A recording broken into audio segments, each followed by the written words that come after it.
नमस्कार बच्चों, कैसे हैं आप लोग। आशा करते हैं अच्छे से होंगे, घर पर होंगे और अपनी पढ़ाई लिखाई भी बहुत ज़ोरों ज़ोरों से कर रहे होंगे। बच्चों, हम लोग पढ़ रहे थे क्या पढ़ रहे थे हम लोग? बिहारी जी के दोहे। हाँ, तो बिहारी जी के दोहे ख़त्म हो चुके थे और आज हम लोग उसका प्रश्नोत्तर हल करेंगे। तो पहला प्रश्न आपके सामने है कि धतूरे की अपेक्षा सोने को अधिक मादक क्यों कहा गया है? तो उत्तर है, मनुष्य जितना पागल धतूरे को खाने से होता है, उससे 100 गुना अधिक पागल सोने यानी स्वर्ण को केवल पा जाने से ही हो जाता है। और एकदम सही बात है। अतः सोने में अधिक मादकता होती है। ठीक है। और दूसरा प्रश्न आप स्वतः करिएगा, क्योंकि वो आप यदि कविता आप जो है सारी दोहे अच्छे से पढ़े हैं तो आप खुद ही उसको निकाल लेंगे। ठीक है।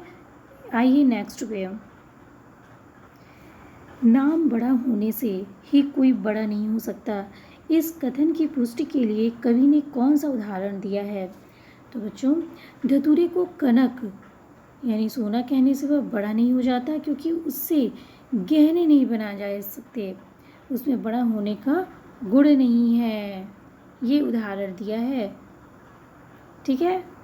चलिए, दूसरा प्रश्न है कि कवि ने नदी, कूप, सर, बावली को सागर के समान किस स्थिति में सागर माना है?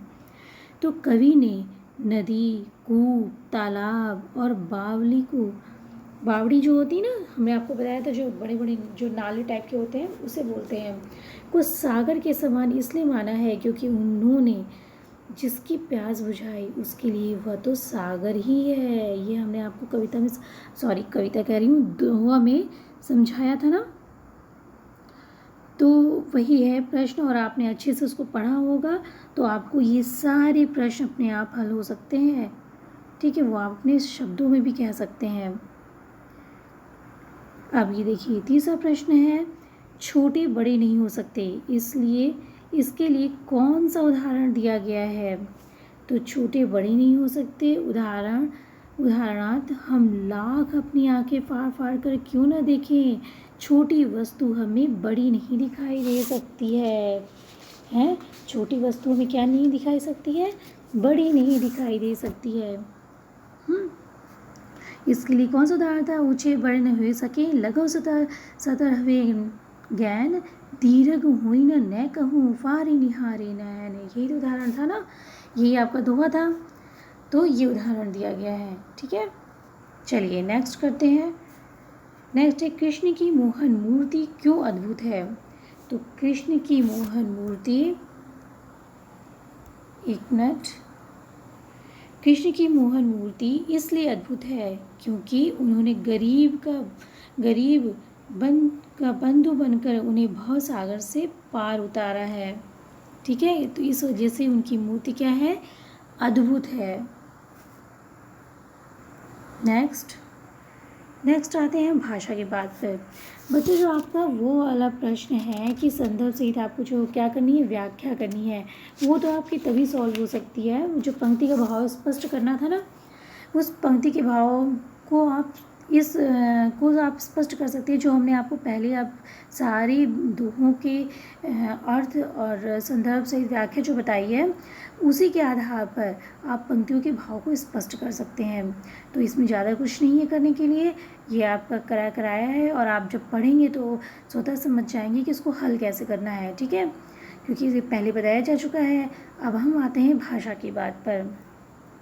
भाषा की बात क्या है कि कविता में प्रयुक्त निम्नलिखित शब्दों को देखिए और उनकी खड़ी बोली के रूप पर ध्यान दीजिए। ठीक है, जो हमारी दोहों में प्रयुक्त भाषाएं होती हैं लगभग अवधि और ब्रज या अपभ्रंश भाषाओं में होती है, उसको खड़ी बोली के रूप में उसको लिखना है। ठीक है, तो क्या है? तऊ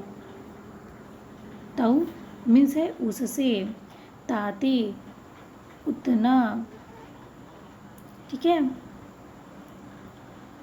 जाते जितना। ठीक है, ताते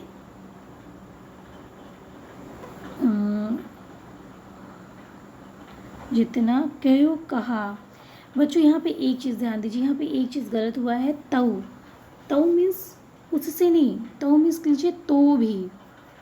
एक मिनट फिर से, यहाँ पे इसको कट करिए और तऊ, तो भी, ठीक है, तो भी का सेंस है। ताते मीन्स होता है उससे, ताते मतलब उससे, ठीक। जाति मीन्स जितना और कहो मीन्स कहा, ठीक। चलिए नेक्स्ट करते हैं। नेक्स्ट क्या है कि कविता में जहाँ एक ही शब्द दो से अधिक बार आए, ये हमने आपको, ये वाला जो अलंकार है ये हमने यमक अलंकार, ये हम आपको जब हम दोहे पढ़ा रहे थे तभी हम आपको समझाए थे। वही प्रश्न में दिया है कि कविता में जहाँ एक ही शब्द दो या दो से अधिक बार आए, उसका अर्थ भिन्न भिन्न हो, वहाँ यमक अलंकार होता है। कौन सा अलंकार? यमक अलंकार। नीचे लिखी पंक्ति में कौन सा अलंकार है और क्यों? तो भजन कहो ताते भजियो, ये भन्यो भन्यो है ना, तो यह आधा ज लगा दीजिए। भजन कहो ताते भजियो, भजियो एक बार, दूरी भजन जाति कहो, सो तो भजियो कवार। ये हमने आपको बताया था कि भजन और भजियो दोनों शब्द है और भिन्न भिन्न है, ठीक। इस वजह से यहाँ पे क्या हो गया है? यमक अलंकार हो गया है। उसी प्रकार से इस धरा का इस धरा पर ही धरा रह जाएगा, तो ये धरा धरा धरा, ये 3 बार धराया है और अर्थ अलग अलग है। धरा मीन्स होता है पृथ्वी, ठीक है। इन दोनों धरा का अर्थ क्या है? पृथ्वी।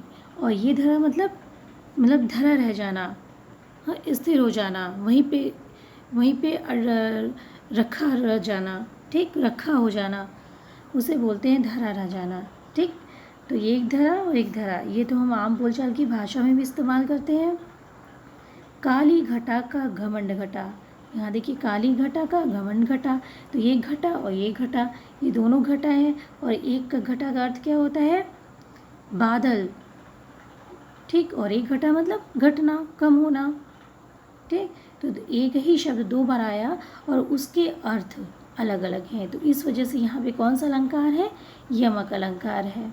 अब एकदम स्पष्ट उदाहरण लिखा नहीं हुआ है यहाँ पे, तो आप इसको लिख लीजिए कि यहाँ कि काली घटा का घमंड घटा, यहाँ पे 2 बार घटा आया है जिसके अर्थ अलग अलग हैं। आपको अर्थ भी पता चल गया तो आप अर्थ भी लिख लीजिए इस घटा का, ठीक। इस वजह से यहाँ पे कौन सा अलंकार हो गया? यमक अलंकार हो गया। ये हो गया आपका चैप्टर फिनिश। अब हम लोग नेक्स्ट चैप्टर करेंगे अगले वीडियो में। बच्चों ये वीडियो आपको अच्छी लगी हो, पसंद आई हो तो इसको लाइक करिए, ठीक, सब्सक्राइब करिए, और यदि अभी तक आपने सब्सक्राइब नहीं किया है तो सब्सक्राइब जरूर कर लीजिएगा और बेल आइकन भी ज़रूर दबाइएगा, और अपने दोस्तों को भी शेयर करिएगा ताकि वो भी इसका लाभ उठा सकें, ठीक है। और हंसते रहिए, मुस्कुराते